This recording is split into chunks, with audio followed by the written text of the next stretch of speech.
Senhores ministros, a primeira parte dessa sessão plenária destina-se a prestar homenagem à memória do saudoso ministro Antônio Neder por motivo do seu falecimento. Para falar em nome da Corte, concedo a palavra ao eminente ministro Joaquim Barbosa.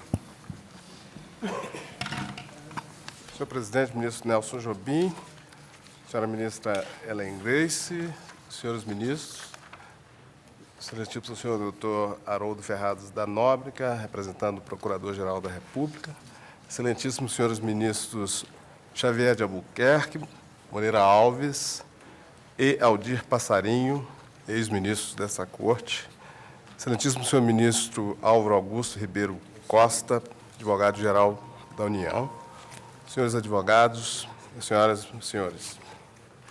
Seguindo as tradições desta Casa, coube-me a honrosa tarefa de pronunciar este discurso em homenagem ao ministro Antônio Neder, ilustre brasileiro que prestou 44 anos de serviço à magistratura nacional, culminando com a presidência deste Supremo Tribunal Federal. Sinal de início que o percurso existencial do nosso ilustre homenageado foi marcado por múltiplas confluências culturais, inicialmente. Mineiro de nascimento, Antônio Neder nasceu de pai e mãe sírios, o que o fez tributário de uma ancestralidade que somava a sabedoria multimilenar do Oriente, a prudência e a argúcia e modos discretos do povo de Minas Gerais. Nasceu em 1911, no limiar entre dois mundos, portanto. O mundo ainda pontuado pela relativa placidez da Belle Époque, então recém-finda, das imensas possibilidades de avanços e conquistas abertas pela Revolução Industrial nos mais diversos domínios, mas, ao mesmo tempo, um mundo que caminhava a passos largos rumo à barbárie, à carnificina humana incontrolável que foi a Grande Guerra. Um terremoto social de proporções gigantescas, até então sem precedentes na história da humanidade. Ainda que os efeitos econômicos e sociais de um quadro de tão terrível conflagração levasse algum tempo para se fazer sentir por esses rincões ainda tão periféricos da América, é nesse sombrio quadro histórico, econômico e social que vai se forjar a personalidade do jovem Antônio Neder. Veio Neder ao mundo também num quadro de interessantes confluências geográficas intestinas ao nosso país, as quais viriam a ter um papel determinante nas escolhas pessoais e profissionais que faria no curso da sua existência.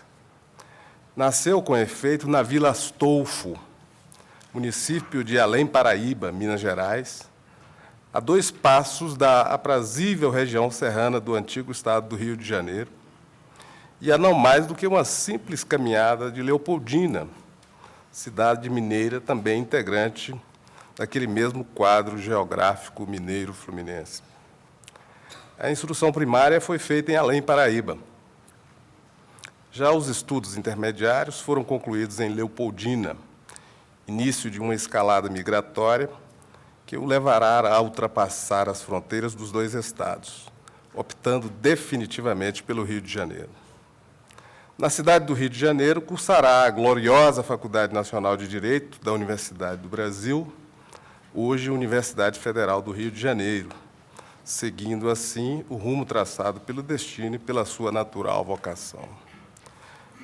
Do jovem Neder, legou-nos o ex-ministro Cordeiro Guerra, ele próprio também um ex-presidente desta Corte e colega de bancos universitários do nosso homenageado, um perfil repleto de lembranças da ex-capital da República. Disse Cordeiro Guerra, nesta Corte, em 24 de junho de 1981. Conheci-o nos idos de 1933, no vestibular à Faculdade de Direito do Rio de Janeiro. Era, então, a capital federal, uma cidade ainda provinciana, com bondes pelas ruas, raros automóveis, cheia de cafés e pensões modestas, que abrigavam os estudantes vindos dos estados na ânsia de cultura e em busca de afirmação. Por 5 anos, convivemos nos bancos e corredores do velho casarão da Rua do Catete. E, nesse lustro, o Brasil se refez do abalo de 1932, conheceu as angústias de 1935, e, antes que se encerrasse o currículo acadêmico, a 10 de novembro de 1937, instalava-se o Estado Novo. Somos, portanto, o eminente ministro Antônio Neder e eu, formandos da turma de 1937, bacharéis que se orgulham de haver vivido momentos históricos da vida acadêmica do país. A lembrança que guardo de Antônio Neder, estudante mineiro, é a de um jovem inteligente, alto, elegante, estudioso, que fugia dos arruídos das agitações públicas, mas amava o convívio dos colegas e se entretinha nos comentários sutis dos acontecimentos políticos do dia. Formados, só nos víamos de longe em longe, mas sempre com simpatia e apreço mútuos. O ex-ministro Leitão de Abreu, que também honrou esta casa com a sua inteligência e cultura, ao saudar o nosso homenageado de hoje e o ex-ministro Xavier de Albuquerque, na solenidade de posse em que assumiram os cargos de presidente e vice-presidente do Supremo Tribunal Federal, descreveu com graça e maestria o ingresso discreto de Antônio Neder no universo do direito e o percurso seguro e consistentemente ascendente que nele o mineiro haveria de percorrer. Disse então Leitão de Abreu: atraído pela jurisprudência, ingressa na Faculdade Nacional de Direito da Universidade do Brasil. Podia o bacharelado levá-lo aos mais diversos mistérios, mas a sua decisão estava tomada. Entregar-se-ia ao exercício específico da profissão para a qual se habilitara. Renuncia, assim, ao brilho que lhe reservariam, sem dúvida, outras carreiras, para atender ao chamado de vocação inata, qual a de servir o direito, na mais difícil, talvez, de suas formas, que é a da distribuição de justiça. Posto se ensaie, primeiro, no Ministério Público, é para a magistratura que logo, definitivamente, se volve. Se todo homem, segundo prega um dos gênios do nosso tempo, deve ser aquilo que é, cumpriu Antônio Neder esse imperativo, fazendo-se juiz. De tal forma convergem, no caso, um para a outra, o homem e a função, que dificilmente se imagina Antônio Neder devotado a outro ofício que o de magistrado. Entretanto, esteve a magistratura a pique de perdê-lo, quando, levado do seu amor ao interesse público, não vacilou, ainda nos primórdios de sua carreira, em incorporar-se a coestaduanos ilustres que urdiram, em 1943, a chamada Segunda Inconfidência Mineira, traduzida em manifesto histórico, no qual se reivindicava, em nome da consciência cívica da nação, a observância de princípios impreteríveis à renovação espiritual do regime democrático. Capacidade analítica, inteligência ágil e percussiente, espírito capaz de vislumbrar, ao primeiro intuito, o aspecto essencial das questões, estilo cristalino, no qual resplende a graça da simplicidade, domínio seguro do direito e de sua técnica, a todas essas qualidades postas a serviço do mistério a que consagraria a sua vida, Antônio Neder soma o senso profundo da realidade. Diversamente de Valéry, a quem os fatos aborreciam, estes não lhe causam tédio, mas infinita curiosidade. Jamais lhe ocorreria dizer, portanto, como pensador germânico, inabalável no seu idealismo, que se os fatos não confirmassem as suas concepções, umso schlimmer für die Tatsache, tanto pior para os fatos. Apressar-se-ia, pelo contrário, em tal caso, a corrigir a construção ideal a que se houvesse aventurado, a fim de conciliá-la com os fatos, seguindo, neste ponto, a lição de Lehring, para quem, nas questões práticas, como na aritmética, é o resultado que prova a exatidão da operação. Se o resultado é falso, a operação tende a estar errada, devendo o cálculo ser revisto, porquanto a função do resultado prático, e prática é a ciência jurídica, consiste em servir de corretivo ao pensar teórico. Não admira, pois, que se destaque imediatamente como magistrado, quando começa a dizer o direito, em primeiro grau, no antigo Estado do Rio. Nem maravilha, por igual, que conquiste fóruns de professor emérito quando rege, na Universidade Católica de Petrópolis, as cadeiras de Direito Civil e Direito Constitucional. Antônio Neder foi, portanto, digo eu, ao mesmo tempo professor universitário e magistrado. Na magistratura, a sua vasta experiência seguramente o credenciaria à qualificação de um verdadeiro cross-country da prestação jurisdicional. Sim, porque após breve passagem pelo Ministério Público como promotor de justiça na adorável Teresópolis, Neder exerceu seguidamente o cargo de pretor em Sumidouro e em Mangaratiba, no sul do Estado. Juiz concursado, exerceu ele a magistratura inicialmente na comarca de Carmo, transferindo-se em seguida, por promoção, para Nova Friburgo, voltando assim à região serrana. Mais uma vez promovido, transfere-se para Campos dos Goitacazes, no norte do estado, de onde se deslocou mais uma vez para firmar-se como juiz criminal daquela que talvez seja a mais aristocrática de nossas cidades, a graciosa Petrópolis, da qual, no entanto, alguns anos depois terá que se afastar, pelo menos profissionalmente, compelido pela promoção ao cargo de desembargador do Tribunal de Justiça do Estado do Rio de Janeiro. A sequência da vida profissional de Antônio Neder é bem conhecida. Dela disse-o bem Leitão de Abreu no discurso já citado.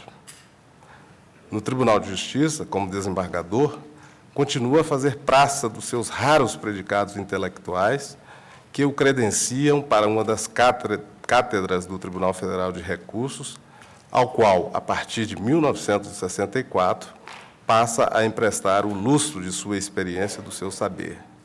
Daí o tira, em 1971, o presidente Carlos Rastazu Médici para, coroando-lhe a carreira de juiz, investi-lo na Suprema Corte, onde nobremente figura como um dos seus mais claros integrantes.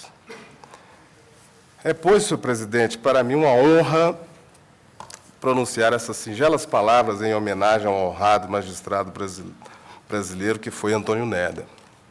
Homenagem que estendo à sua família. Muito obrigado.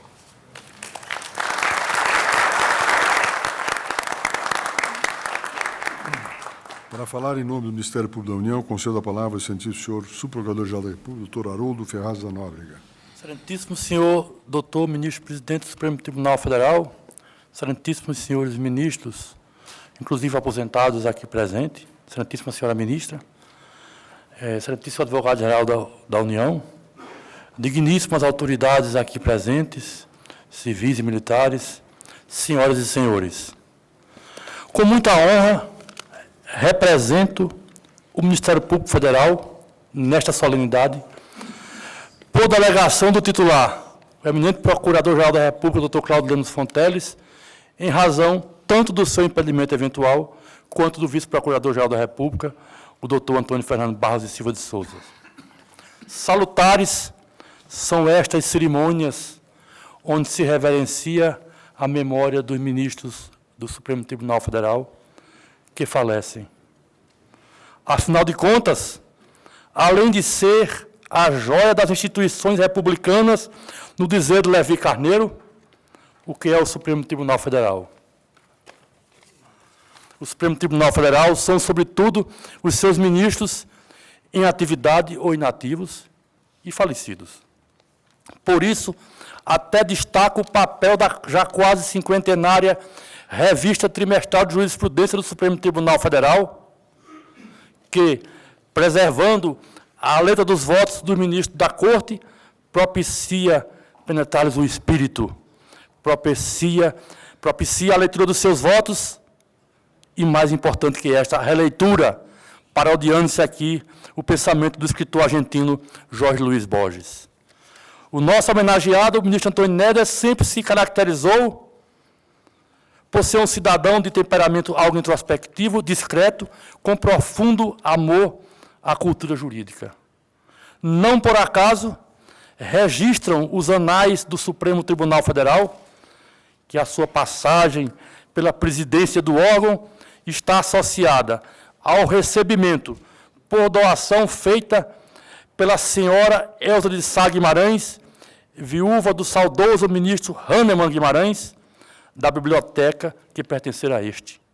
Também ao recebimento de 8.000 volumes jurídicos doados pelo professor Haroldo Valadão e à aquisição de 16.000 volumes da biblioteca que pertencera ao jurista Pontes de Miranda. Aliás, com mão de mestre, o saudoso ministro Cordeiro Guerra, colega de turma do homenageado, na Faculdade Nacional de Direito, turma de 1937, em discurso por ocasião da aposentadoria do Dr. Antônio Néder no Supremo Tribunal Federal, assim, em 1981, assim traçou, em trecho antológico que impressionou tanto a mim quanto ao ministro Joaquim Barbosa, o seu perfil, o perfil do Dr. Néder dos tempos acadêmicos. A lembrança que guarda de Antônio Néder, estudante mineiro, é a de um jovem inteligente, alto, elegante, estudioso, que fugia dos arruídos das agitações públicas, mas amava o convívio dos colegas e se entretinha nos comentários sutis dos acontecimentos políticos do dia. Antônio Néder foi um homem que se fez por si mesmo. Filho de cristãos sírios de Marmarita, os senhores João José Néder e a senhora Zaie Néder, que recém-casados emigraram para o Brasil, zona da Mata Mineira, conseguiu, pelo seu talento e esforço pessoal, ascender à honrosa condição de ministro do Supremo Tribunal Federal, cuja presidência exerceu pelo período de dezembro de 78 a fevereiro de 1981. Pela adição da cultura mineira às suas diretas origens sírias, era um homem talhado para a modernidade, para uma melhor compreensão do mundo, pois, como dizia Ehring, no seu espírito do direito romano, o isolamento é o crime capital dos povos, porque a lei suprema da história é a comunidade. O Ministério Público Federal reverencia a memória do saudoso ministro Antônio Néder. Tenho dito.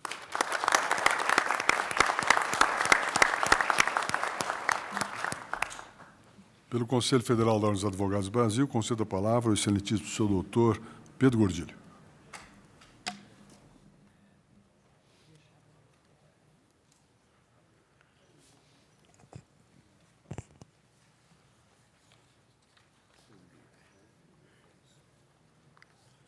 Senhor presidente, senhora ministra, senhores ministros aposentados, alguns contemporâneos nessa bancada do ilustre homenageado, como os eminentes ministros Xavier de Albuquerque, Moreira Alves, senhor ministro Aldir Passarinho,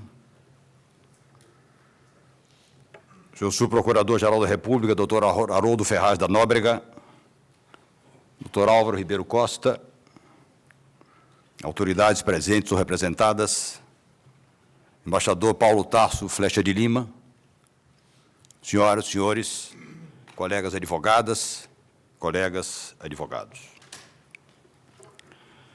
O saudoso ministro Antônio Néder foi nomeado ministro do Supremo Tribunal em 16 de abril de 1971, na vaga decorrente da aposentadoria precoce do ministro Adalto Lúcio Cardoso, inconformado com os rumos da Revolução de 64. O Brasil andava, então, encoberto pelas trevas do obscurantismo. Vivíamos uma era de extremos. O poder civil estava enfraquecido, para não dizer esfacelado. As punições políticas eram alarmantes. 3 eminentes ministros haviam sido compulsoriamente aposentados 2 anos antes por atos de força, depois de uma campanha cruel da imprensa servil comprometida com o governo militar em seu apogeu. Não eram, portanto, fáceis aqueles tempos. Ninguém pedia, daqui do lado de fora, folha corrida de ninguém. Mas todos sabíamos de que lado do embate político as pessoas se achavam, naqueles idos remotos do limiar dos anos 70. Minha designação, por escolha pessoal do ministro Antônio Néder, para fazer a saudação no jantar de adesão que haveria de realizar-se no Hotel Nacional, muito me lisonjeou. A mocidade fazia crescer de tom a importância da escolha. Mas devo reconhecer, causou-me surpresa, pela indesconhecível distância no plano da visão política da história que me achava do ministro que tomara posse naquela tarde. Não obstante, pesquisa efetuada entre seus contemporâneos ofereceu-me o rumo correto a seguir. E assim, pude ressaltar, no distante 28 de abril de 1971, para a imensa plateia, fardada ou não, que se achava no salão de festas do Hotel Nacional, celebrando o novo ministro. Ao recordarmos, disse então, como Vossa Excelência proclama sua vinculação à vitória revolucionária de 1964, rendemos homenagem à impecável fidelidade do seu comportamento de cidadão, à sua noção de dever, aos seus princípios cívicos e à bravura inúmeras vezes demonstrada por Vossa Excelência. Faz honra à coerência de Vossa Excelência esse título, conquistado por convicção nas horas indecisas e nuas em que a dedicação ao movimento ainda informe, vacilante e de êxito duvidoso, representava um risco grave que desafiava o destemor e a energia de alguns poucos idealistas. Destemor testemunhado não só no curso do movimento revolucionário vitorioso, como, sobretudo, em outro contexto político, em plena ditadura do Estado Novo, quando sofreu Vossa Excelência a punição do poder por ser um dos signatários do apelo democrático contido no Manifesto dos Mineiros. O Manifesto dos Mineiros, permito-me a lembrança histórica, foi o primeiro grande instrumento de resistência do poder civil contra a opressão do Estado Novo. Os signatários estavam dispostos em ordem alfabética. E Antônio Néder era o primeiro nome da relação. E concluía a saudação com as seguintes palavras: e a casa a que Vossa Excelência agora pertence tem sabido, nos momentos culminantes da sua existência, cumprir o seu compromisso institucional, cujas palavras simples e austeras foram hoje declamadas por Vossa Excelência na repetição do rito que simboliza a perenidade do direito e da justiça. A República, senhora ministra, senhores ministros, vinha de atravessar um largo período de perplexidades e de incertezas, em que se submeteram à prova decisiva os sentimentos de fidelidade da nação às suas instituições, o amor do país às suas liberdades, o apreço dos cidadãos pela sua carta de direitos e de franquias. Naquela encruzilhada em que se buscava retomar o estamento da legalidade, incumbia à geração a cuja conta corria os destinos do país, uma das mais graves e pesadas responsabilidades, que era a de reintegrá-lo no ciclo de cultura a que ele tinha direito. Numa hora adiantada da civilização, em que de todos os pontos do horizonte partiu solicitações e exigências urgentes ao espírito dos homens públicos sobre os mais complexos problemas institucionais. Não era admissível guardar-se o cidadão brasileiro ao cultivo displicente do seu jardim de flores de retórica. Era indispensável a participação lúcida de todos neste processo. E isso foi feito. Muitos participaram daquela jornada histórica pela palavra, sempre inspirada no ideário de Rui Barbosa, ou pelo silêncio indignado. No discurso que preparei, a pedido do saudoso presidente Thomson Flores, para a posse em 14 de fevereiro de 1979, do ministro Antônio Néder na presidência do tribunal, não pronunciado, porque, por deliberação do Conselho Federal, a Ordem dos Advogados não oficiaria na solenidade, por motivos não pessoais, claro, mas políticos, foi-me dada a oportunidade de destacar a relevância daquele momento, 8 anos depois da sua investidura na Corte. Já havia sinais, em 1979, de que o poder civil haveria algum dia de vangloriar-se justamente por haver sustentado, pelo pontual exercício do direito de conquista, o desafio que acabou por promover, à la longa, a restauração do primado da legalidade. A emenda constitucional número 11, de 1º de janeiro daquele ano, revogara todos os atos institucionais, reafirmando os princípios da Constituição de 1967 quanto à competência do Supremo Tribunal. E procurando retratar esse avanço em direção ao Estado de Direito, assinalei no texto do discurso não pronunciado que entreguei pessoalmente ao saudoso ministro. Esta solenidade, senhor ministro Antônio Néder, reveste-se de especial significação que transcende o belo e expressivo ritual da sucessão na presidência da Corte. Ela se coloca na ocasião em que o governo, agindo como arauto das mais profundas aspirações da nação brasileira, reconhece que o regime democrático é uma dessas aspirações e prepara-se para a experiência de viver a eclipse da anomalia institucional.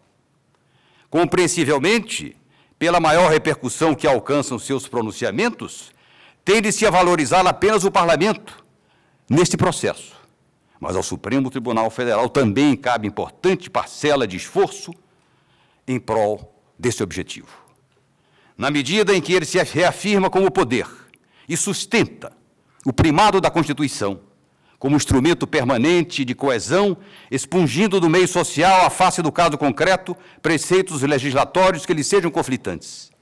Ele garante o apoio da consciência coletiva ao processo de aperfeiçoamento das instituições, servindo-se, nesse ofício, do vasto aparelhamento conceitual que orienta a realidade jurídica dos povos cultos, submetida a padrões sistemáticos que lhes garantem a confiança irrestrita dos cidadãos. Tive ainda, naquele discurso não pronunciado, o ensejo de aduzir, descrevendo os méritos e o longo percurso do homenageado. Enfrentará Vossa Excelência desafios, senhor presidente Antônio Néder, como os muitos que já venceu, à força do vasto rol de predicados que lhe exornam a personalidade, dedicados com inteireza à busca da perfeição no extenuante ofício de distribuir justiça, a que se empenha como magistrado vitalício sem interrupção, desde o remoto ano de 1946, na comarca do Carmo, até alcançar a culminância da presidência do Supremo Tribunal Federal. Filho de imigrantes, sem por isso o sopro dadivoso da fortuna fácil. Antes, ao contrário, palmilhando cada degrau à custa de uma extremada dedicação. Vossa Excelência percorreu extensa caminhada, que se iniciou fazem já 4 décadas, exclusivamente à conta da Justiça, quando foi nomeado promotor da comarca de Teresópolis. Às cortes que integrou, Tribunal de Justiça do Estado do Rio de Janeiro, Tribunal Federal de Recursos, Tribunal Superior Eleitoral, Vossa Excelência legou lições de direito e civismo altivo às seduções das teorias da moda ou às influências das correntes em conflito, porque estimulado pelos grandes méritos morais e intelectuais de magistrado por vocação. É esse, pois, senhor presidente, senhora ministra, senhores ministros, um momento apropriado para resgatar e testemunhar essas muitas credenciais, que lhe eram devidas, pela palavra descolorida do advogado, desta vez oficialmente incumbido de homenagear a memória do saudoso ministro, por designação formal do presidente do nosso Conselho Federal, o doutor Roberto Busato. Ficará em nossa reminiscência que o ministro Antônio Néder não desmereceu esses títulos que identificam os atributos fundamentais do juiz. Ornamentos daquelas virtudes sem as quais não se pode exercer a magistratura. A coragem moral, as convicções sinceras, a integridade, mas, ao contrário, de haver-lhes acrescentado durante a longa judicatura o peso de uma experiência de 40 anos dedicados ao serviço da justiça e à observação de seu meio social. Fruto da vocação e do temperamento expansivo que tornava tão ameno o seu convívio. Com apuro no trajar e refinamento no trato social, o prazer da boa mesa e da conversa civilizada, e do brilho de uma inteligência colocada a serviço da cultura jurídica. Tais atributos, tão firmes em sua personalidade de juiz e de cidadão, acompanharam o saudoso ministro no momento em que atingiu, pelos méritos que lhe reconhecemos, o apogeu da sua carreira de magistrado, cercado de acatamento e respeito no exercício da presidência do Supremo Tribunal Federal, aposentando-se em 10 de junho de 1981, poucos meses após o término do mandato por atingir o implemento constitucional. O Conselho Federal da Ordem dos Advogados do Brasil, intérprete por delegação do pensamento jurídico do país, traz aqui o seu testemunho, divulgando uma personalidade representativa de seu meio, de suas convicções sinceras e da realidade histórica de sua época. Muito obrigado.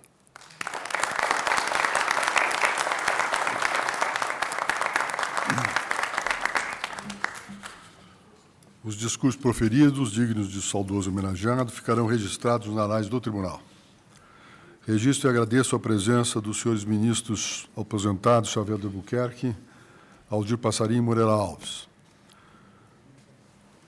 dos senhores magistrados, do senhor advogado-geral da União, do embaixador Paulo de Tarso Flecha de Lima, dos senhores subprocuradores-gerais da União, da República, advogados, amigos e servidores desta casa. Eu suspendo a sessão por 5 minutos para cumprimentos.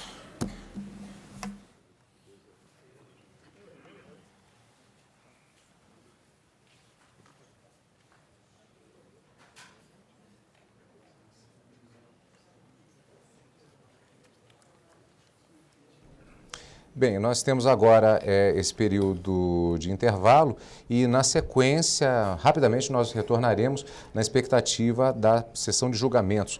O primeiro inquérito previsto para hoje é o inquérito número 2206, Ministério Público Federal versus Henrique de Campos Meireles, relator ministro Marco Aurélio. Aqui no caso, eu e a Odete já estaremos na expectativa agora para acompanhar justamente este julgamento. Ele deverá tratar a respeito da questão de ordem que está sendo levantada para decidir se o relator pode autorizar a realização de diligências requeridas no pedido de abertura do inquérito ou se deve aguardar o julgamento de ações diretas de inconstitucionalidade que contestaram medida provisória convertida em lei que deu status de ministro ao cargo de presidente do Banco Central. Portanto, na Odete, temos uma expectativa, provavelmente, pelo menos o que se acredita, que teremos um debate bastante interessante a respeito dessa questão que com certeza vai gerar uma certa polêmica, né, Odete? Tudo indica, né, Cadu? E enquanto isso, nós vamos para o intervalo e assim que os ministros retornarem, nós daremos continuidade ao Justiça em Ação de hoje, já com esta pauta de julgamentos que tem previsto este inquérito 2206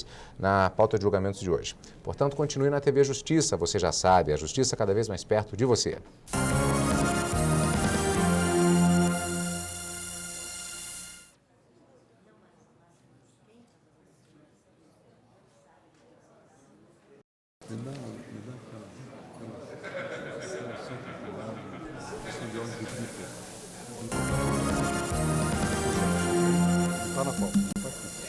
Estamos de volta com Justiça em Ação. Nós vamos voltar ao plenário agora. Eu e a Odete estaremos acompanhando o pregão dos processos em julgamento nesta quinta-feira, dia 14 de abril de 2005. Direto ao plenário, portanto,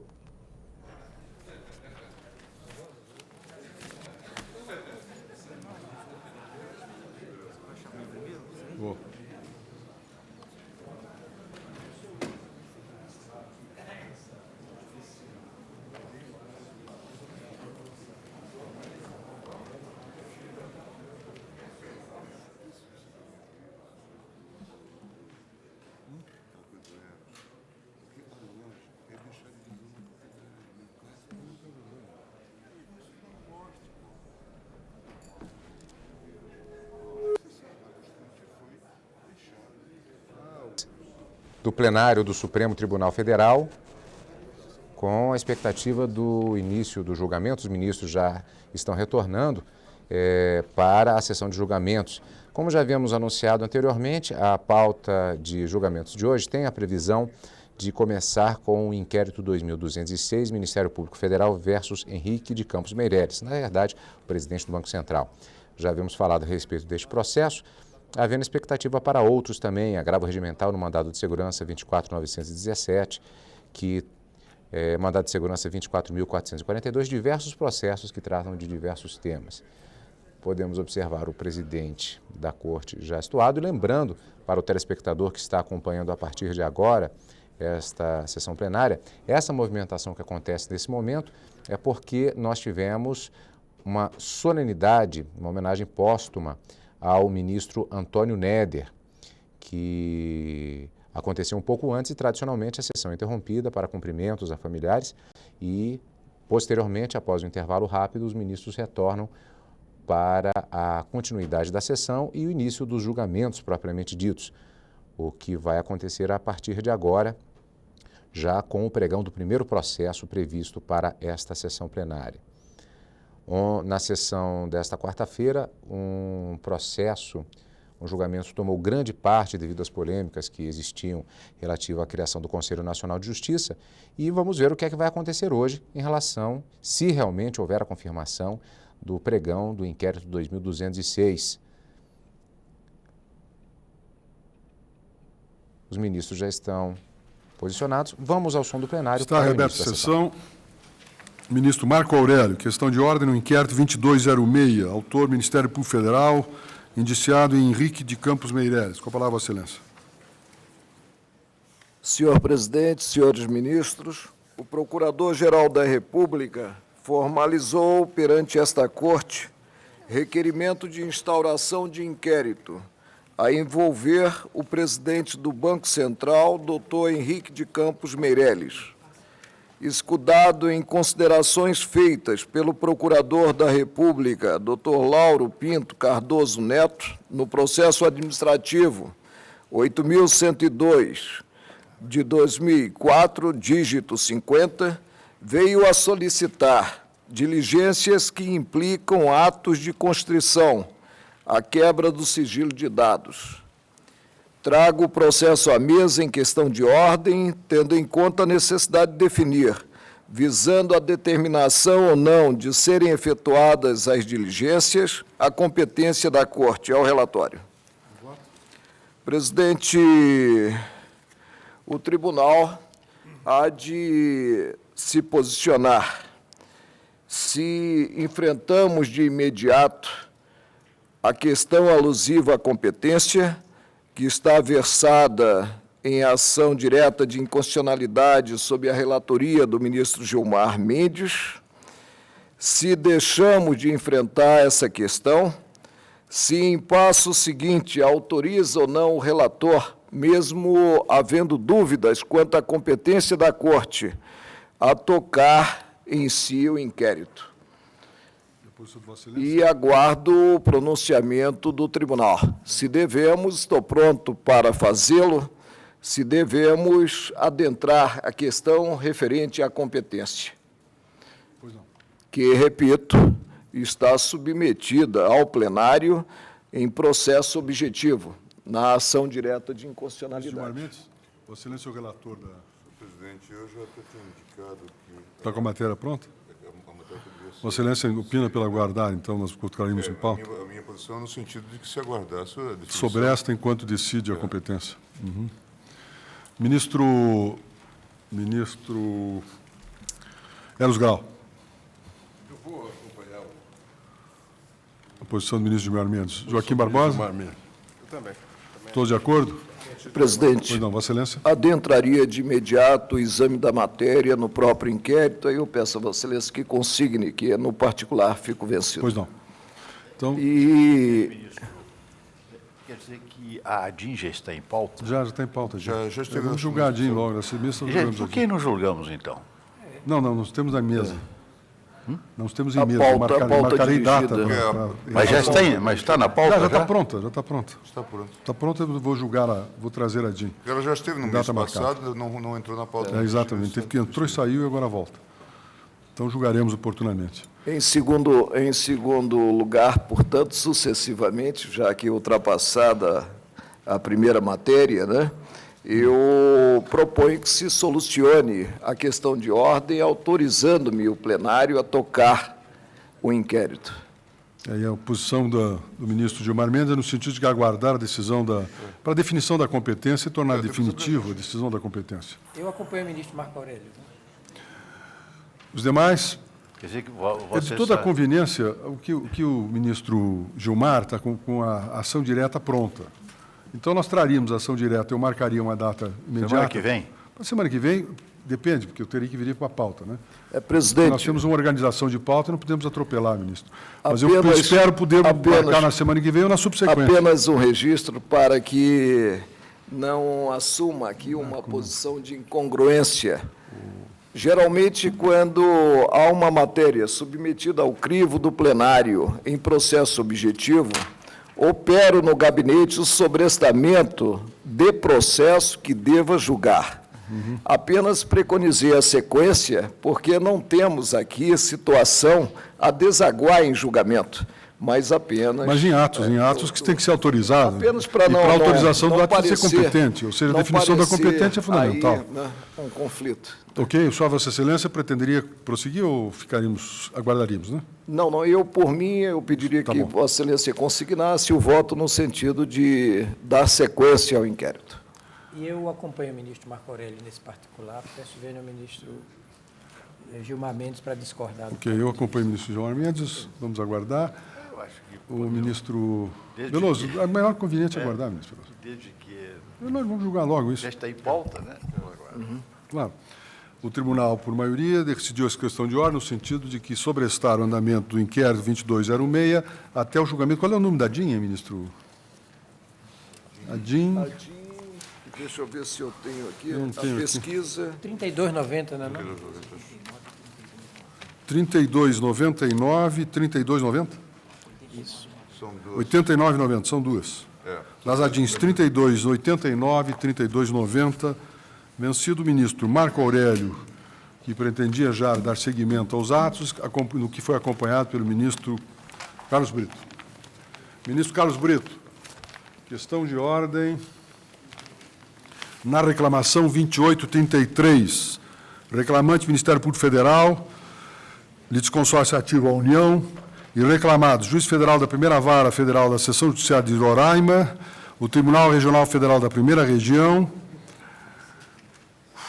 interessados, o senador Francisco Muzarinho de Melo Cavalcante, Maria Sueli Silva Campos, Augusto Alfonso Botelho Neto e assistente do Estado de Roraima.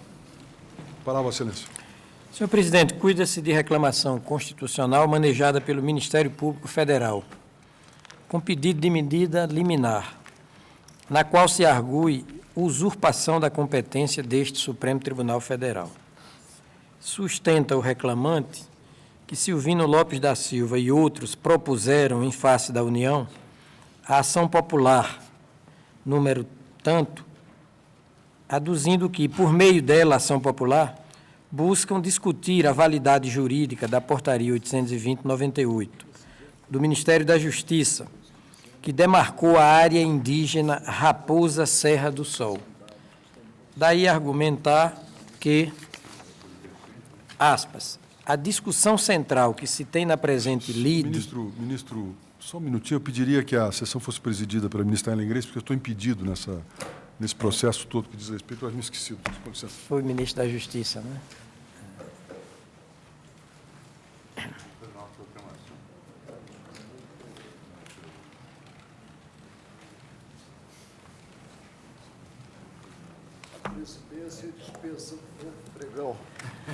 Creio que podemos dispensar a formalidade. Com a palavra, o ministro Carlos Brito. Pois não, senhora presidente. Eu estava lendo um trecho da argumentação do Ministério Público Federal, autor da presente reclamação. Aspas. A discussão central que se tem na presente lide diz com a preservação por parte dos autores da ação popular da área física do Estado de Roraima, que, segundo eles, queda reduzida em 50% a vingar os limites traçados na portaria demarcatória, ao passo que a FUNAI e a União Federal sustentam que os limites, como traçados na questionada portaria, espelham terras indígenas, sobre as quais o Estado membro da Federação não tem qualquer ingerência, mas sim a União Federal. Assim posta a questão, não resta a menor dúvida que há conflito federativo, como delineado na linha F do inciso 1º do artigo 102 da Constituição Federal, fecho aspas, digo eu. Prossigo na tarefa de delimitar o quadro fático da presente causa para notar que as folhas 38 e 40 deferiu o provimento acautelador, requestado na inicial, e o fiz para determinar a suspensão até o julgamento do mérito deste feito, a. da referida ação popular, em trâmite perante a primeira vara da Seção Judiciária de Roraima, b.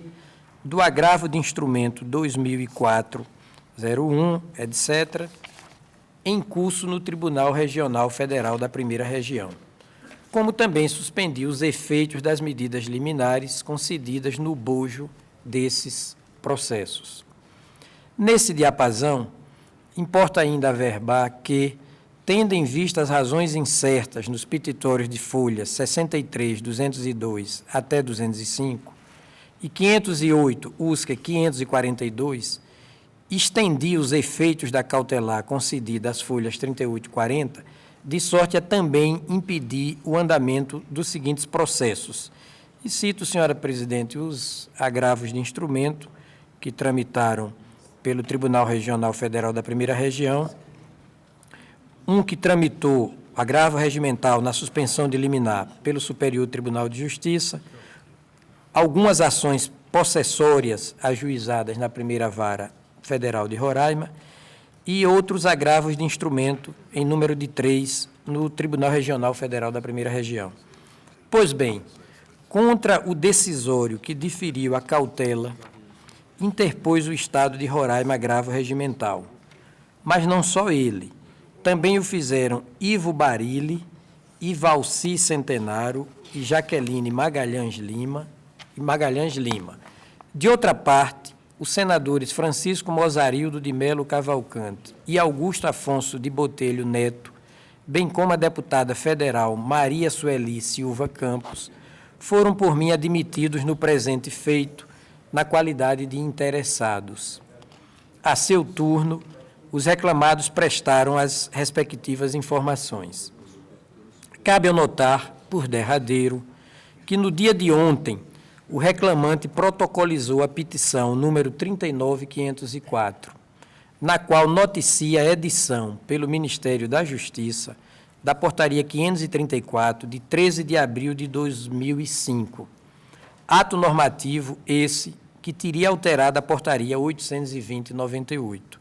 Daí porque pugna pela procedência do pedido, bem como pelo reconhecimento da prejudicialidade de, aspas, todos os feitos em todas as instâncias inferiores a envolver a área indígena Raposa Serra do Sol. Este o relatório. O voto de Vossa Excelência. Teria havido, eminente relator, então, a edição de uma nova portaria, alterando a anterior, sobre a qual baseadas as decisões, que foram objeto das decisões. Isso. É isso. Eu vou falar exatamente sobre a nova portaria e seu conteúdo. Pois não. Com a palavra, Vossa Excelência. Pois não. Antes de tudo, senhora presidente, penso que o debate jurídico a ser travado neste caso deve se limitar ao exame do acerto, ou não, da tese de que a competência desta Suprema Corte vem sendo indevidamente assenhoreada pelos reclamados. Para tanto, importa saber se há, na espécie, um conflito capaz de fragilizar os laços que prendem entre si as pessoas políticas que se integram na Federação Brasileira. Ora bem, relanceando os olhos para o caso em vitrine, cumpre observar que os requerentes da ação popular buscam proteger o patrimônio público roraimense, atacando a validade jurídica da Portaria 820/98 do Ministério da Justiça. E o fato é que esse instrumento normativo, que demarcou a reserva indígena Raposa Serra do Sol, foi editado pela União no exercício da competência que lhe foi outorgada pela Constituição de 88. Confira-se. Artigo 231 da Lei Fundamental. São reconhecidos aos índios sua organização social, costumes, línguas, crenças e tradições e os direitos originários sobre as terras que tradicionalmente ocupam, competindo à União demarcá-las, proteger e fazer respeitar todos os seus bens. Fecho aspas. Calha, nesta quadra, abrir um parêntese para dizer que não se deve entender descaracterizado o conflito federativo ante a circunstância de que a mencionada ação foi proposta não pelo Estado de Roraima, mas por particulares. É que, segundo já decidido por esta Casa, o litígio federativo entre um Estado membro e a União resta configurado no caso de ação popular em que, aspas, os autores, pretendendo agir no interesse de um Estado-membro, postulam a anulação de decreto do Presidente da República e, pois, de ato imputável à União. Fecho aspas, reclamação 424, relator, o eminente ministro Sepúlveda pertence. No fluxo dessa compreensão das coisas, é de se reconhecer que a impugnação da validade jurídica da citada Portaria 820/98 do Ministério da Justiça acarreta a.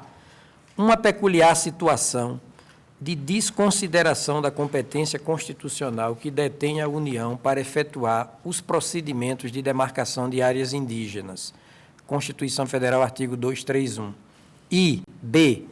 Uma lesão ao princípio da homogeneidade federativa, este a significar a costura da conciliação possível de interesses entre pessoas que se dotam de autonomia política.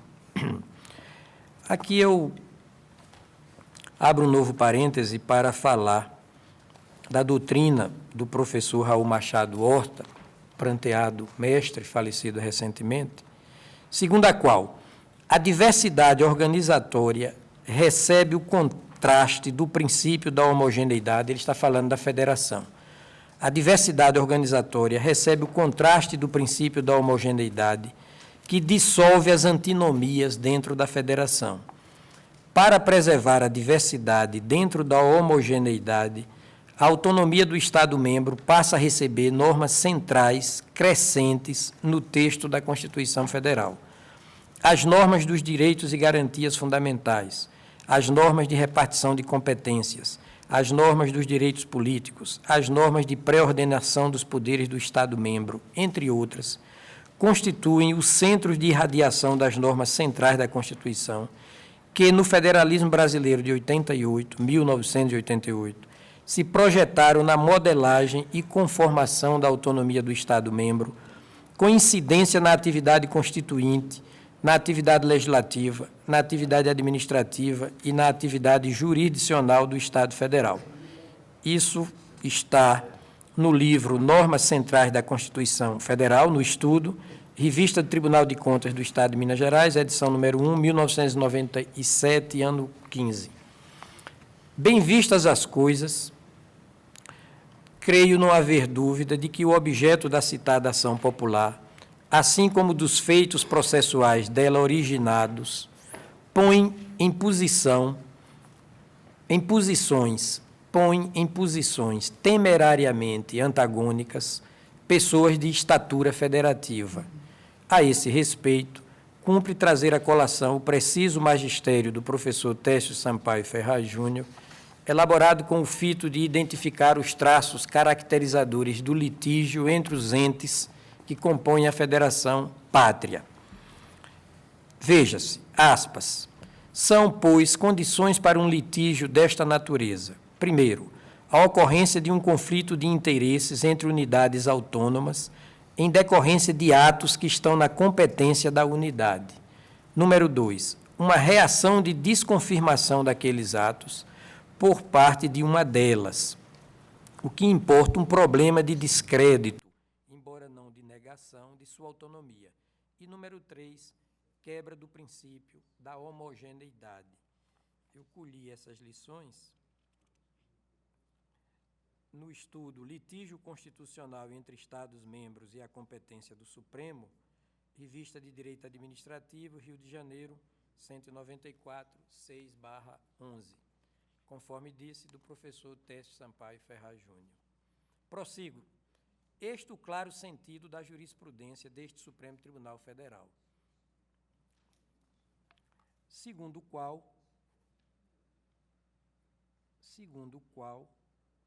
a competência estabelecida no artigo 102, 1-F da Lex Legum se restringe às hipóteses de litígios cuja potencialidade ofensiva revele-se apta a vulnerar os valores que informam o princípio fundamental que rege em nosso ordenamento jurídico o Pacto da Federação. Fecho aspas, ação civil ordinária 359, relator ministro Celso de Mello. Evidenciada está, portanto, a existência de litígio federativo em gravidade que me parece suficiente para atrair a competência desta nossa Corte de Justiça, a teor do artigo 102, inciso 1º, letra F da Constituição Federal de 1988. Há mais o que dizer. É que o Ministério da Justiça editou, no dia 13 de abril de 2005, Excelência, a preocupação de Vossa Excelência, a Portaria 534 de 2005, portanto, por meio da qual a União ratificou, porém com sensíveis ressalvas, a precitada Portaria 820/98. Ao fazê-lo, buscou a União, aspas, harmonizar os grandes interesses públicos nacionais envolvidos, os direitos constitucionais dos índios, as condições indispensáveis para a defesa do território e da soberania nacionais, a preservação do meio ambiente, a proteção da diversidade étnica e cultural e o princípio federativo. Fecho aspas, folha 759, retirei essas expressões da própria portaria recém-publicada. Com efeito, da novel portaria se extrai que da área anteriormente demarcada foram excluídos os seguintes espaços físicos e bens materiais. Artigo 4º da portaria. A área do 6º Pelotão Especial de Fronteira, no município de Uiramutã, estado de Roraima. Os equipamentos e instalações públicos, federais e estaduais, atualmente existentes. C. O núcleo urbano atualmente existente da sede do município de Uiramutã, no estado de Roraima. D. As linhas de transmissão de energia elétrica. E, finalmente, os leitos das rodovias públicas federais e estaduais atualmente existentes. Vê-se, portanto, que a precitada Portaria 534, de 2005, alterou de modo corpulento ou substancial a de número 820/98, pelo que impende reconhecer a perda superveniente do objeto das ações judiciais apontadas pelo reclamante, devido a que elas impugnam um ato normativo cujo conteúdo restou substancialmente modificado. Com estes fundamentos, senhores ministros, senhora presidente, voto pela procedência desta reclamação para o fim de reconhecer a competência desta Corte Suprema quanto ao processo e julgamento dos seguintes feitos. Ação popular, dou o número, que tramita pela Primeira Vara Federal de Roraima. Agravo de instrumento, os agravos de instrumentos, que eu também numero, que tramitam pelo TRF da Primeira Região.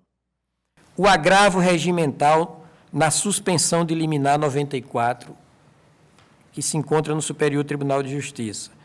E a ação possessória, que eu também indico, numero, na Primeira Vara Federal de Roraima. e mais 2 ações possessórias também nessa primeira vara federal de Roraima. Finalmente, 3 agravos de instrumento, cujos números declinam, que tramitam pelo TRF da primeira região. Todos os 3 agravos tramitam pelo TRF da primeira região. Voto ainda pelo reconhecimento da perda superveniente do objeto desses feitos ante a edição da Portaria 534/05 do Ministério da Justiça, como também pela declaração de prejudicialidade dos agravos regimentais interpostos no bojo desta reclamatória. É meu voto, senhora presidente.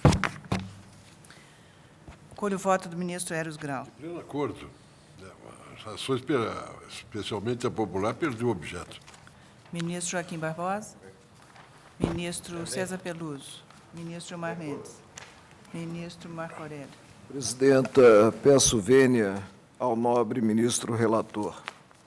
Creio que precisamos, para ter como atraída a letra J do inciso 1 do artigo 102 da Constituição Federal, perquirir as balizas das ações propostas e que correm na primeira instância.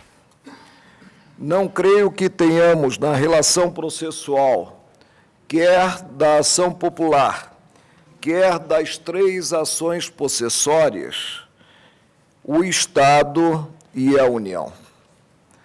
A ação popular em si é da competência sempre, pouco importando a origem do ato impugnado, até mesmo ato do dirigente maior do país, da primeira instância, que, portanto, surge como juiz natural.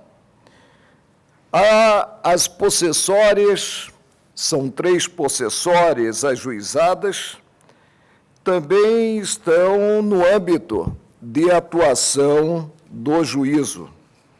E creio que aqui temos possessórias ajuizadas por quem se diz cidadão ou pessoa jurídica titular da própria posse. Mais ainda, não creio que possamos transportar para processos subjetivos algo que é inerente ao processo objetivo. Explico melhor. A vinda-balha de um diploma não é suficiente a prejudicar a ação em si. Pode interferir na definição dessa mesma ação no julgamento da causa em curso, mas jamais prejudicar em si as ações ajuizadas.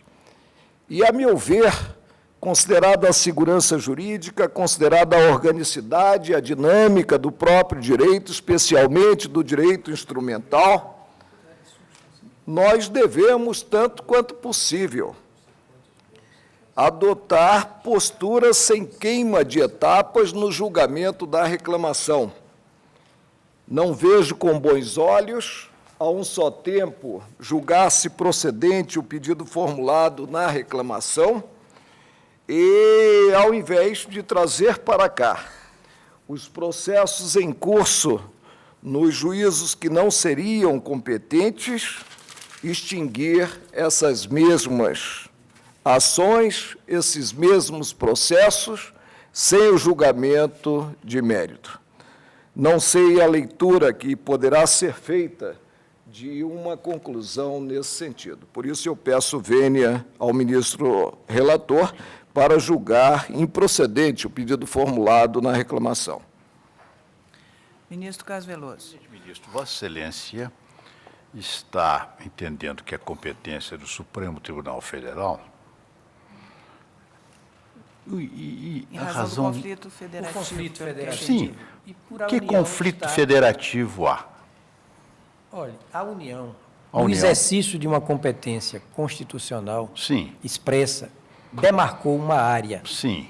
Né, no estado de Roraima. Sim. Muito bem. autores populares entraram com uma ação dizendo que o município de Roraima ficaria prejudicado... O município no Estado. O Estado, melhor dizendo, o Estado de Roraima ficaria prejudicado com sensível redução do seu território. Segundo eles, 50% ocorreria de redução do Estado. Isso o autor popular? Isso os autores populares. Os autores populares. Digam, alegadamente, em defesa de interesses ou direitos do Estado membro. Isso, tal como está na reclamação Os institutos processuais do Estado membro. É aquele precedente já tem da relatoria de Vossa Excelência. Eu cheguei a ler, cuja emenda é a seguinte: os autores, pretendendo agir no interesse de um Estado membro, postulam a anulação de decreto do Presidente da República, no caso foi uma portaria, e pôs de ato imputável à União. É a 424. Está bem, eu já estou esclarecido. Eminente presidente, eminente senhora presidente, eu peço licença para também divergir, acompanhando o voto do senhor ministro Marco Aurélio. O autor popular age sempre em defesa de um bem público, do poder público, do interesse público. No caso, o autor popular entende que há um bem público sendo lesado e ajuizou uma ação popular. Não me convenço, não me convenço que esteja ele agindo como procurador do Estado, substituto processual do Estado. Ele é sempre o autor popular, substituto processual. Age ele sempre em defesa do bem público. O bem público tem o titular. E, sim, todo bem público tem. De modo que a competência para o julgamento da ação popular é do juiz de primeiro grau. Este é o juiz natural. De maneira que tenho como competente, no caso, o juiz junto ao qual foi requerida a ação popular. Preliminarmente, portanto, não dou pela competência do Supremo Tribunal Federal, que seria excepcional. Não a vejo configurada no caso. Ministro Celso de Mello.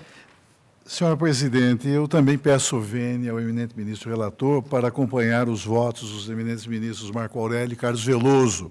Faço com apoio não apenas as razões expostas por suas excelências, mas também com fundamento naquelas que expus em decisão monocrática proferida na reclamação número tal, a que eu me referirei, e completando essa menção quando da liberação do meu voto. Pois não. Ministro Sepúlveda Pertence, como vota? Senhora presidente, quanto ao objeto da reclamação, peço vênia aos dissidentes para acompanhar o voto do eminente relator. Já o sustentei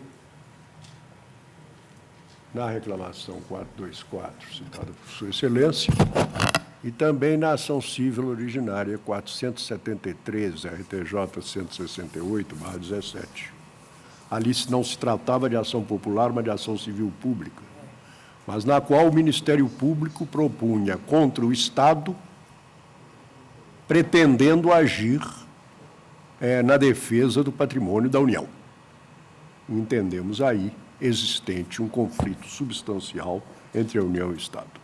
Peço vênia apenas ao eminente relator para dispensar a douta dissertação feita por Sua Excelência quanto à existência do chamado conflito federativo.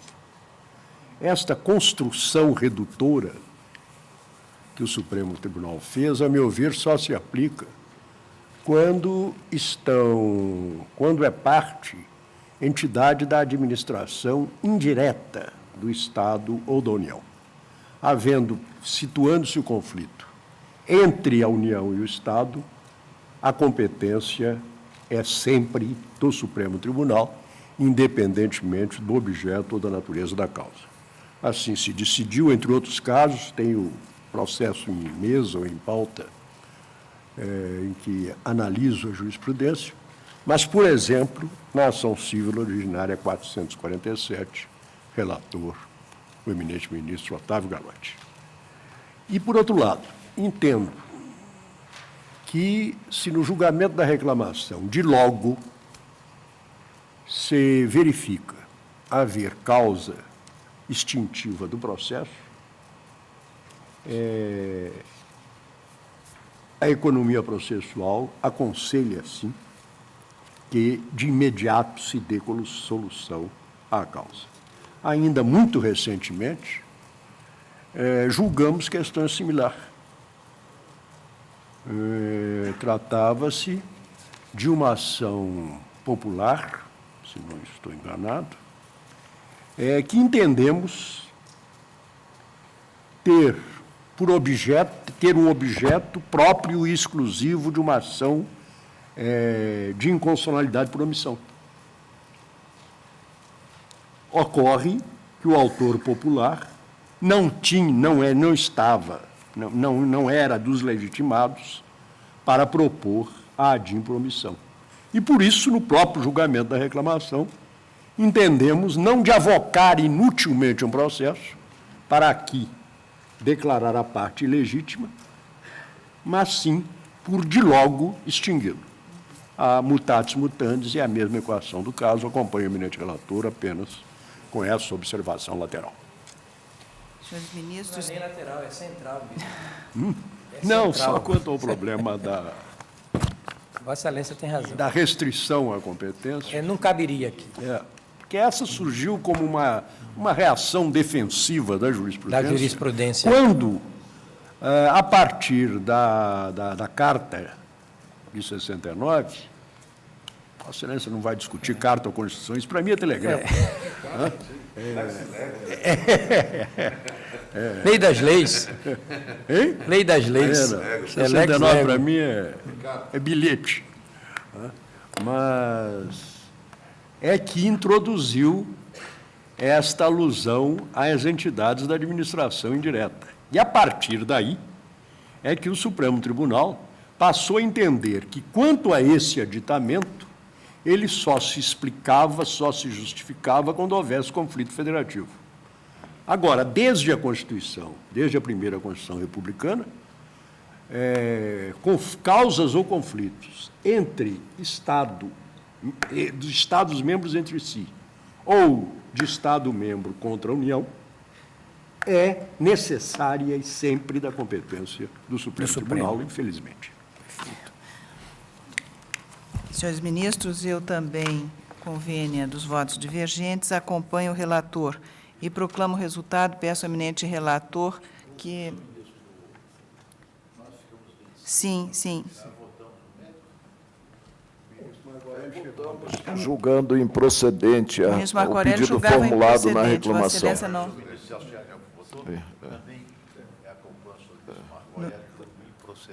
No sentido da improcedência, não é? Ficamos os três vencidos. Eu peço ao eminente relator que acompanhe... Aliás, o ministro Marco Aurélio já se pronunciou. Sim, e agora o ministro Veloso está acompanhando. Admitir ou não a extinção do processo pelo prejuízo. Pois não. Ministro relator, eu proclamo o resultado. O tribunal, por maioria, julgou procedente a reclamação para o efeito de reconhecer a competência do Supremo Tribunal Federal para julgamento dos seguintes feitos. Eu peço a Vossa Excelência que arrole para efeito de taquigrafia, por favor. Pois não. Ação popular 999, 420,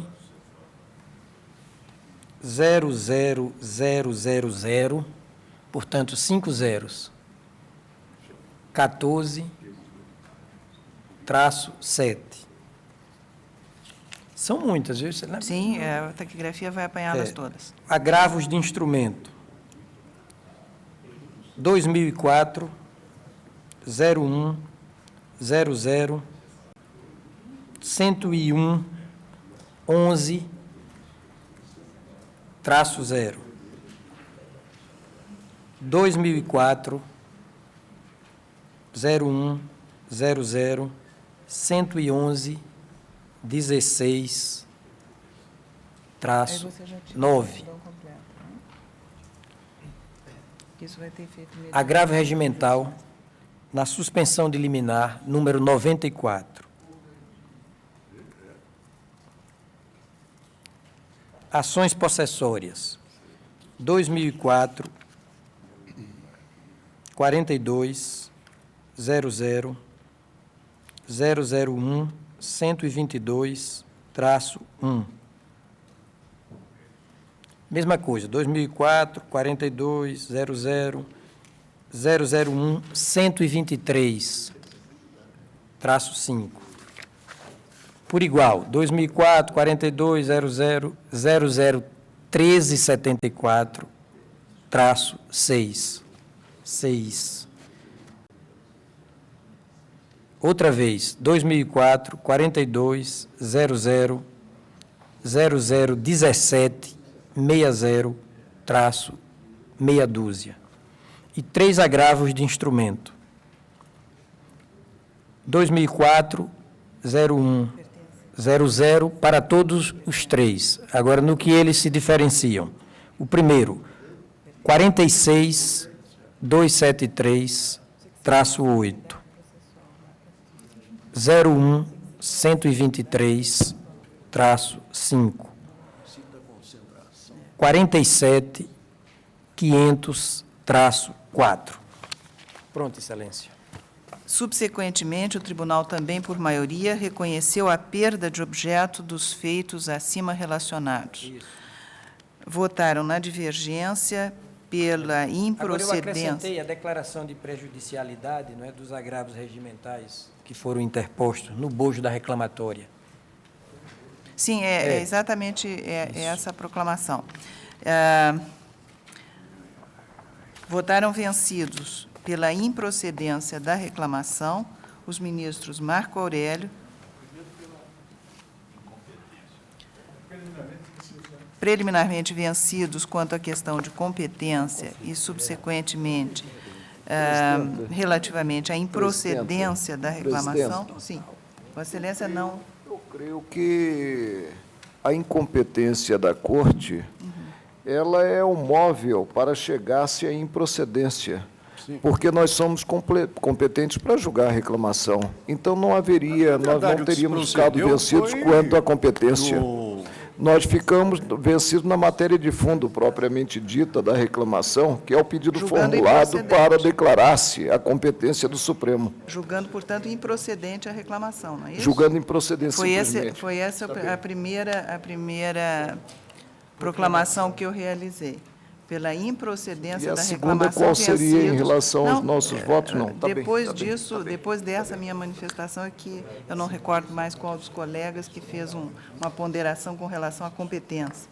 Eu já havia proclamado que a minoria vencida, composta pelos eminentes ministros Marco Aurélio, Carlos Veloso e Celso de Mello, dava pela improcedência da reclamação. Exato. Cadê o presidente?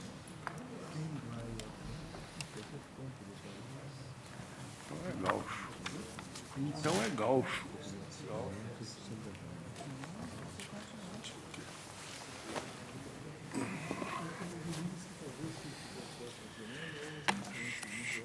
Ministro Veloso, uma extradição, né? Ministro Veloso, extradição 947, requerente do governo do Paraguai, extraditando Edilo Ramon Silveiro, Edilo Ramon, Oloidalino Ramon Silveiro, Fidelino Ramon Silveiro. Com a palavra, Vossa Excelência, haverá sustentação oral. Você imagina, né? Estelionatário. Senhor presidente, o ministro de Estado da Justiça encaminhou a esta Corte, nos termos da lei, etc., e tratado de extradição, pedido de extradição formulado pela República do Paraguai contra o nacional paraguaio Idelino Ramon Silveiro, e mais esse leque de outros nomes, que teve contra si expedida em 11 de 11 de 2003, ordem de prisão pelo juiz penal de garantias da cidade de Hernandarias, circunscrição judicial do Alto Paraná e Canindeyú, Paraguai, pelo crime de sequestro. Nos autos da PPE 447, decretei a prisão preventiva de Delino Ramon Silvério, que foi efetivada em 22 de agosto de 2004. As folhas em atenção ao requerimento formulado pela Interpol, autorizei a transferência do extraditando da cadeia pública de Cascavel, Paraná, tendo em conta a notícia de possível tentativa de resgate armado do extraditando. O extraditando encontra-se recolhido, então, no centro de triagem de Curitiba, conforme a comunicação de folhas. Ao ser interrogado, o extraditando negou a autoria do crime de sequestro, afirma que não conhece pessoalmente a vítima e que tudo decorre de perseguição política, uma vez que, por intermédio de sua agência de notícias, denunciava uma rede de corrupção envolvendo grandes empresários e agentes políticos do Paraguai. Esclarece ainda que também participava de movimentos políticos e sociais de oposição no seu país, tendo sido, inclusive, candidato a deputado. Por isso, teme sua morte, caso seja entregue ao governo do Paraguai. O extraditando apresentou a defesa, sustentando que o pedido de extradição não está em condições de ser atendido, dado que, além de possuir filha brasileira sob sua guarda e dependência, não existe prova de sua participação no delito. Aduz ainda tratar a espécie de perseguição política, sendo vedada a extradição nos termos do artigo 77, 7º da Lei 6.815. Por fim, ressalto o não atendimento do prazo máximo para a formalização do pedido de extradição. O Ministério Público Federal, parecer do eminente procurador Cláudio Fonteles, opina no sentido da concessão do pedido. É o relatório. Com a palavra, pelo extraditando, doutor... Excelência, vai usar a palavra? Pelo extraditando, doutor Mauro Márcio Ciad Filho. Senhor presidente, senhora ministra Ellen Grace, senhores ministros dessa casa, ilustríssimo senhor subprocurador-geral, ilustres colegas e colegas advogados, ilustres representantes civis e militares, autoridades que se encontram presentes por decorrência da solenidade anteriormente ocorrida. Inicialmente, senhores ministros, cumpre trazer à baila alguns aspectos da vida pessoal do extraditando, o senhor Idelino Ramon Silvério. O senhor Idelino, ele vivia aqui no Brasil, como se casado fosse, more uxório, com uma cidadã brasileira, com a qual teve uma filha brasileira, que hoje deve contar com poucos meses de idade, quase um ano, talvez, e essa filha brasileira se encontra sobre a sua direta dependência econômica. Esse é um dos pontos que foi levantado na defesa. Mas peço vênia a trazer à consideração de vossas excelências a atuação política do senhor Idelino. Ressalta-se que o peticionário, que o extraditando, o senhor Idelino, sempre teve uma atuação política forte, sempre foi um membro atuante em favor da implantação de escolas na região campesina do Paraguai, aonde se uniu a movimentos equivalentes ao movimento dos Sem Terras aqui no Brasil, não me recordo o nome, e, tendo em vista essa atuação honrosa, chegou a ser condecorado por diversas vezes pelo governo de sua província, e daí sendo indicado candidato a deputado pela Frente Transparência Liberal, aonde sempre defendeu interesses contraditórios aos poderosos da região. Cumpre-me também trazer à consideração de vossas excelências a questão de quem vem a ser o senhor César Cabral. Isso é fundamental, senhores ministros, para o deslinde da questão, aonde peço vênia mais uma vez, para, posteriormente, transcrever uma tese do excelentíssimo senhor ministro Sepúlveda Pertence, que foi apresentada no Encontro Nacional da OAB em 1980, quando ainda Sua Excelência era advogado. O senhor César Cabral, como disse anteriormente, é um dos maiores fabricantes de cigarros do Paraguai. Sabemos todos nós, através da veiculação em toda a imprensa nacional e até internacional, seja ela televisiva, mídia eletrônica ou impressa, que um dos maiores problemas que tem o Brasil em relação ao contrabando é o contrabando de cigarros falsificados feitos no Paraguai. Pois bem, esse senhor, César Cabral, é um dos maiores fabricantes de cigarro do Paraguai. Foi apontado por diversas vezes, sejam em foros políticos e em foros judiciários, tanto do Paraguai como da região fronteiriça, como um dos principais suspeitos de estar fornecendo o mal-sinado contrabando aos contrabandistas do lado de cada fronteira, dentre eles, o famosíssimo senhor Lobão, que hoje se encontra preso por ordem do Superior Tribunal de Justiça.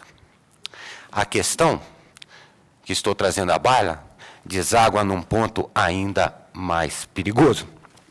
Senhores ministros, para onde vai o dinheiro proveniente desse contrabando de cigarro? Vejam bem, o mosaico está começando a se formar.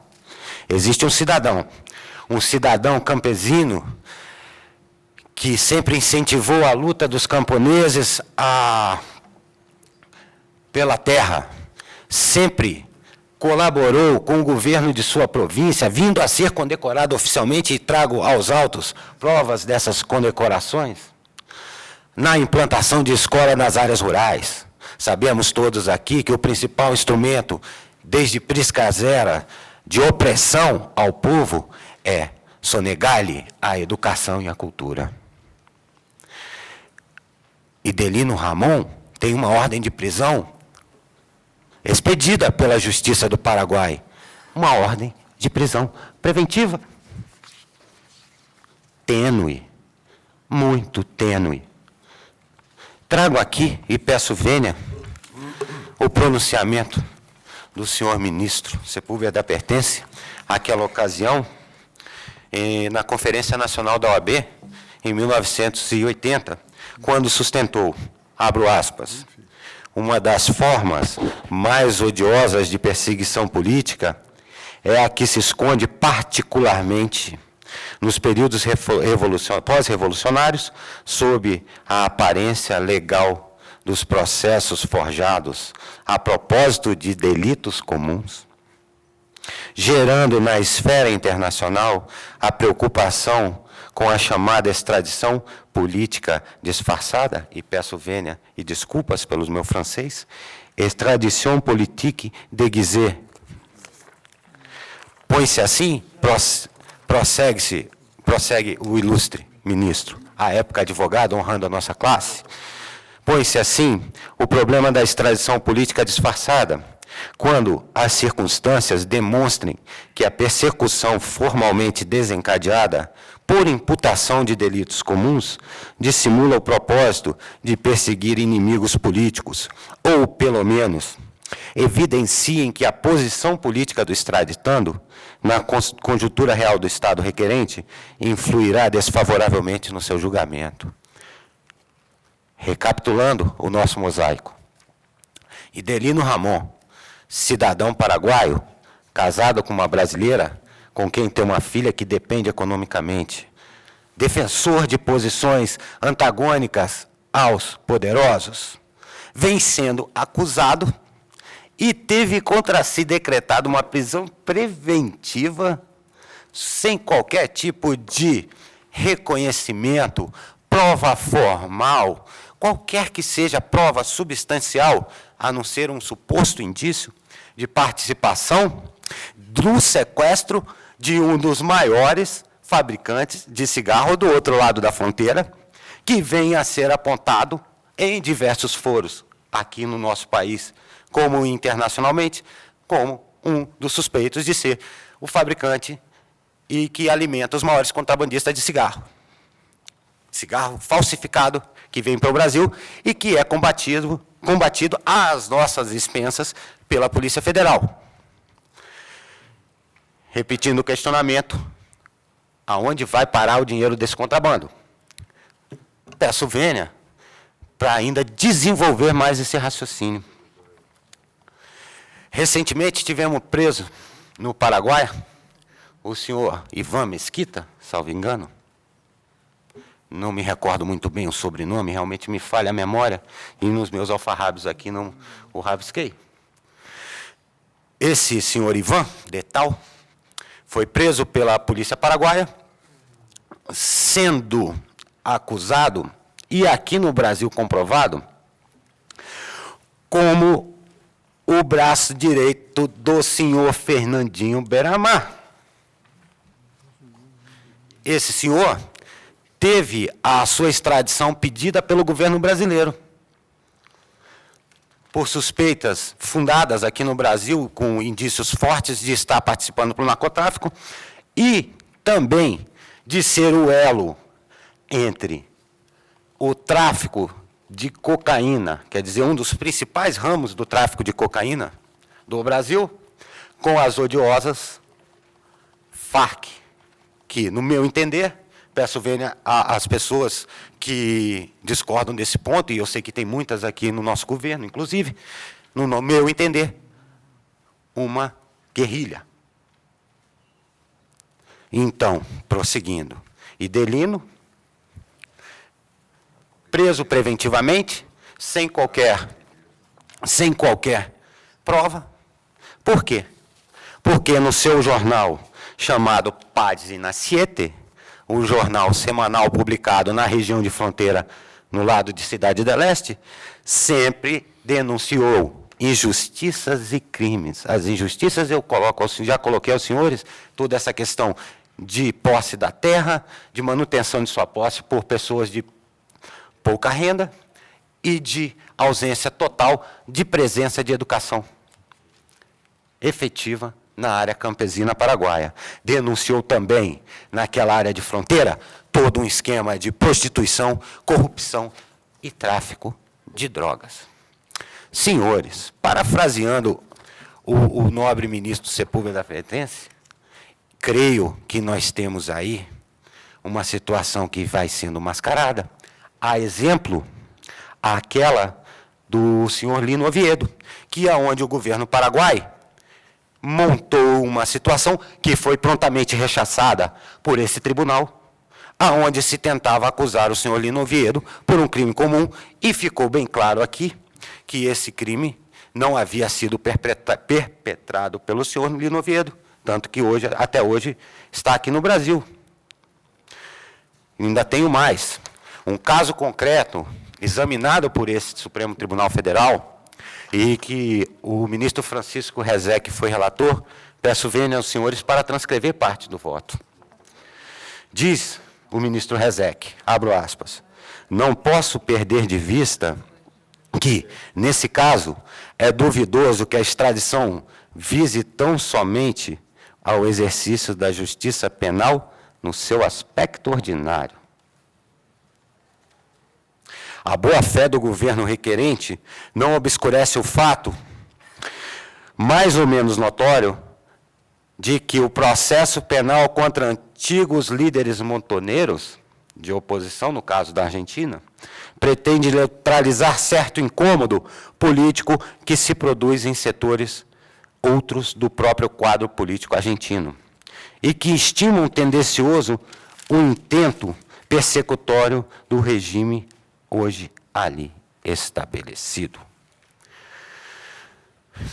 Senhores ministros, caminhando para a conclusão desse pequeno mosaico levantado, cumpre ainda trazer à baila que existe um processo no Brasil contra o extraditando.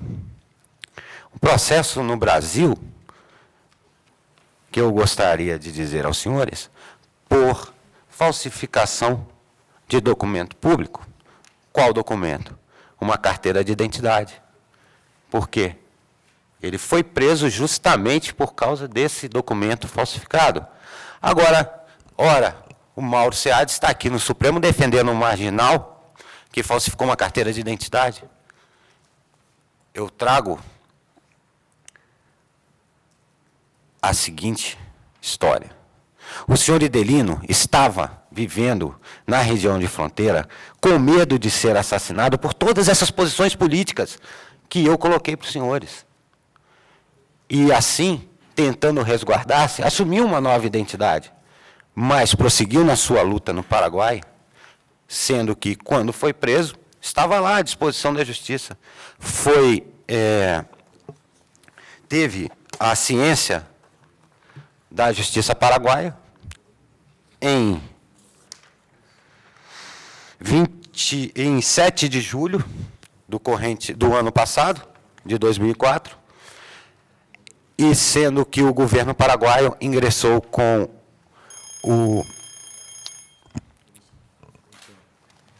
Concluindo, excelências, existe um processo contra o senhor Idelino e que, se porventura venha a ocorrer a extradição ser deferida por esse Supremo Tribunal Federal, essa extradição só deve ocorrer após o cumprimento da efetiva pena. Agradeço aos senhores ministros e peço indeferimento em totum da presente extradição. Muito obrigado, senhores. Ministro relator.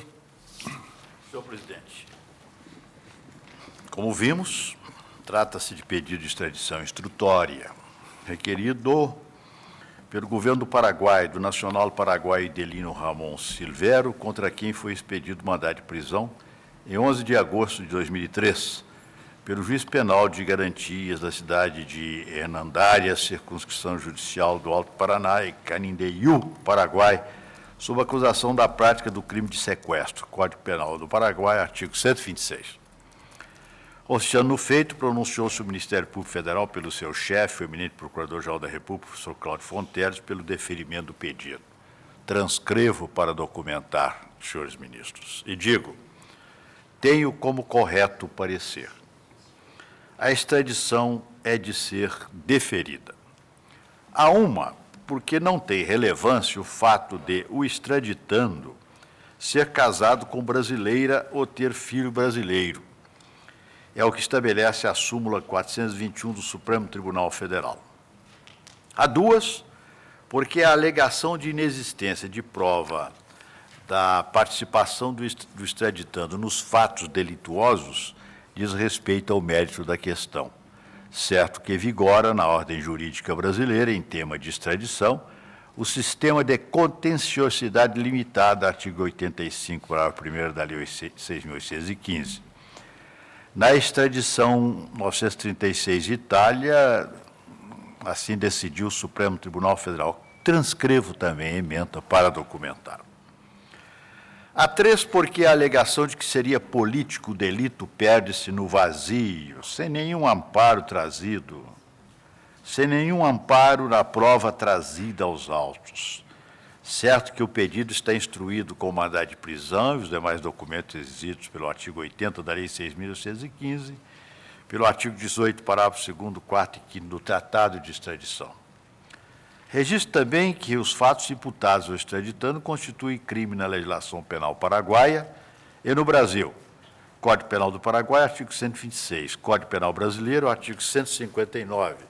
Extorsão mediante sequestro.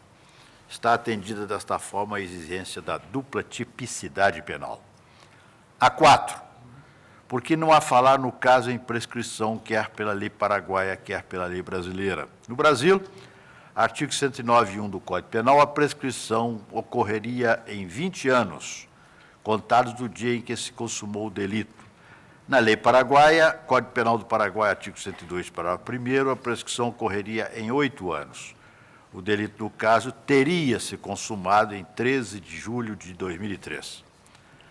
Anote-se que o extraditando está sendo processado criminalmente no Brasil pela prática do delito de falsidade ideológica, Código Penal, artigo 299.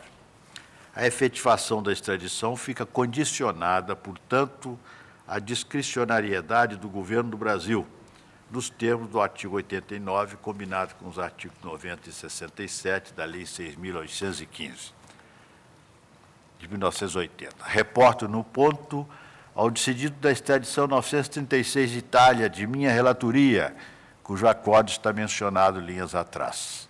Realmente, não impede a extradição o fato de o extraditando estar sendo processado ou tiver sido condenado no Brasil por fato diverso. A execução da extradição nesses casos rege-se pelo disposto nos artigos 89, combinado com os artigos 67 e 90 da Lei 6.815. Do exposto, senhor presidente, defiro o pedido com a ressalva do artigo 89, combinado com os artigos 67 e 90 da Lei 6.815 de 1980. Alguma divergência? Me honrou o ilustre advogado, com referência a um trabalho dos tempos de advocacia. Eu quero deixar claro que continuo de acordo, mas para o reconhecimento da extradição política disfarçada, é preciso trazer prova consistente do que está por trás do disfarce. E, no caso, atesto o eminente relator, ficou-se no campo da mera alegação, no máximo, do fato de que o extraditando teria tido atividades políticas como candidato, consequentemente já nos tempos de normalidade das instituições paraguaias, como candidato de um dos partidos da oposição. Assisti às últimas eleições paraguaias e nada vi que, do simples fato de ser militante de um partido de oposição, fosse bastante a evidenciar uma extradição política déguisée, monsieur Jocas. Chapi também. Excelência, acompanha o relator. Acompanha, evidente, relator. O tribunal, por unanimidade, deferiu a extradição nos termos do voto do relator. Vamos suspender a sessão por 30 minutos.